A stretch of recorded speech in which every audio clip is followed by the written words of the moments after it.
बीती रात जो वायुसेना ने शौर्य प्रदर्शन किया पाकिस्तान की 9 जगह ठिकाने पर, उस पर आपकी पहली प्रतिक्रिया ये है कि ये बरसों पहले हो जाना चाहिए था।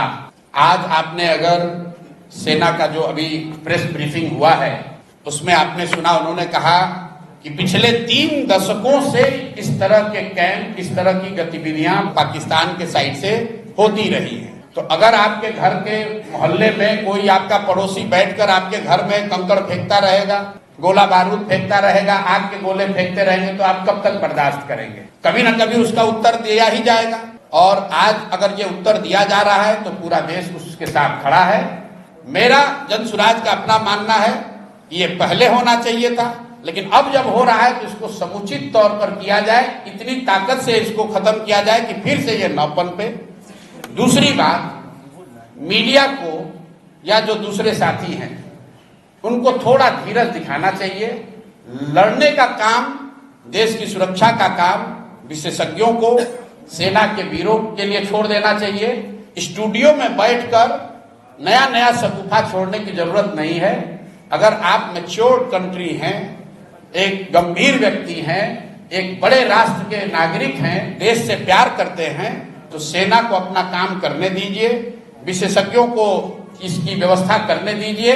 हमसे आपसे अपेक्षा यह है कि हम लोग पूरी तरीके से अपने प्रार्थनाओं में, अपने दुआओं में, अपनी भावनाओं में, अपने कार्यशैली में सेना के प्रति, और जो सेना के साथ जो साथी इसमें जुड़े हुए हैं, जो इस काम को कर रहे हैं, हम लोग उनके साथ खड़े रहें। इसका मजाक न बनाएं, इसको टीआरपी बढ़ाने का जरिया न बनाएं। ये गंभीर मामला है। और हम लोग अंतिम बात इसमें ये कहना चाहते हैं कि जनसुराज परिवार की ओर से हम लोग इस बात के लिए प्रार्थना करते हैं कि कोई भी भारतीय नागरिक, कोई भी जवान उस हताहत न हो, भगवान न करे किसी के साथ कोई दुर्घटना न हो। आपके हमारे लिए ये कहना बहुत आसान है कि फलाना आदमी, इतने लोग शहीद हो गए। आपके लिए वो कहानी हो सकती है, किसी के लिए वो परिवार है, किसी के लिए वो जिंदगी है। तो हम लोग ये प्रार्थना करते हैं कि ये जो भी कार्रवाई चल रही है, इसमें भारत के लोगों का, जो साथी, जो यहाँ के वीर पुत्र, जो लोग लड़ रहे हैं या जिनको जो जिम्मेवारी दी गई है, जो जिम्मेवारी निभा रहे हैं, उनमें से कोई हताहत न हो, उनके साथ दुर्घटना न हो। बाकी जो कुछ भी जिम्मेवारी नागरिक होने के नाते हम लोग पर होगी, जो सरकार और सदन तय करेगी, हम लोग सब उसमें साथ खड़े रहेंगे। इसी सवाल को आगे बढ़ाते हुए विपक्षी पार्टियां वो दिन गिनती कर रही हैं कि 13 दिन हो गए, 14 दिन हो गए, सरकार अटैक क्यों नहीं कर रही है? क्या किसी देश पर अटैक कर देना इतना आसान है? हम उदाहरण के तौर पर इजराइल और रसिया को देख रहे हैं। देखिए, मैंने पहले कहा कि ये समय नहीं है एक दूसरे पर छींटाकशी करने का। लड़ाई कोई पार्टी नहीं लड़ती है, न पक्ष वाली पार्टी लड़ रही है, न विपक्ष वाले लड़ रहे हैं। देश के बच्चे लड़ रहे हैं, इस देश के युवा लड़ रहे हैं। तो इस पर राजनीति नहीं कीजिए। देश के लोगों ने सदन में सरकार और विपक्ष दोनों को चुनकर भेजा है। दोनों को उनकी जिम्मेवारी दी गई है। लोकतंत्र में, संविधान में उनको साथ मिलकर जो देश की सेना कर रही है, जो विशेषज्ञ कर रहे हैं, उसके साथ हम लोग को खड़ा होना है। उनको ऑपरेशनल फ्रीडम है, जैसा कि हम लोग प्रेस से पढ़ रहे हैं, लेकिन जो राजनीतिक नेतृत्व है वो तो देश की सरकार को ही करना है। जब इंदिरा जी थी तब कांग्रेस की सरकार थी, तब भी सब लोग साथ खड़े थे।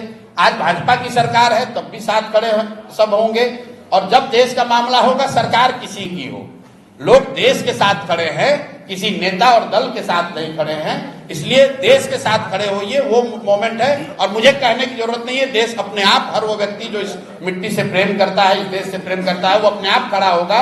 उसको किसी नेता के सलाह की जरूरत नहीं है। सर, आम जनता तो साथ में है, लेकिन जो राजनीतिक पार्टियां जिस हिसाब से स्टेटमेंट देती है, इसका भाई देखिए, लोकतंत्र है, हर व्यक्ति वक्तव्य देने के लिए स्वतंत्र है।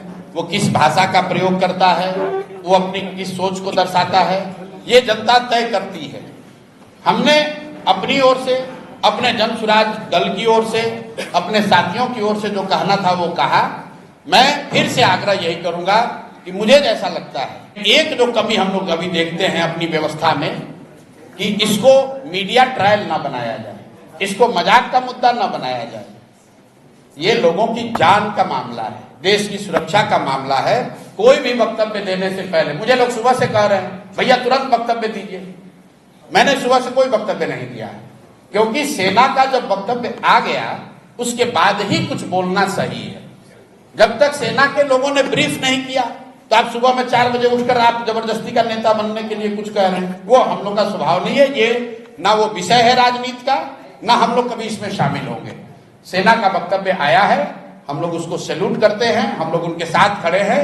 ना हम में वो योग्यता है कि मैं सेना को बताऊं कि उनको क्या करना चाहिए, और ना मेरा वो काम है। हम लोग का काम यह है कि जो विशेषज्ञ कर रहे हैं, जो देश की संसद तय कर रही है, जो देश की सेना कर रही है, हम लोग उसके साथ तन मन धन से हर तरीके से खड़े हैं।